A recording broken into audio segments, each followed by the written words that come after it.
сәлеметсіздер ме? Мен Ризабекова Кербез Ризабекқызы, 5-гі сынып оқушысымын.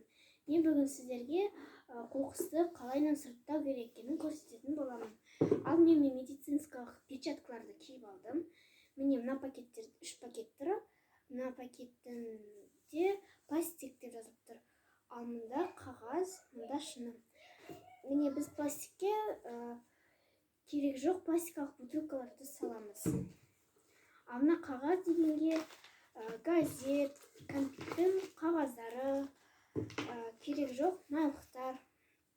Ал мына шыныға біз консерванттық банкаларды саламыз. Міне осында пластикке біз пластикалық бутылкаларды салдық, қағазға газет, майлық және де тағы басқалары. Шыныға біз консерванттық ыдыстарды салдық. Мен осы эстафетаны Гаппасова Аясылға жолдаймын.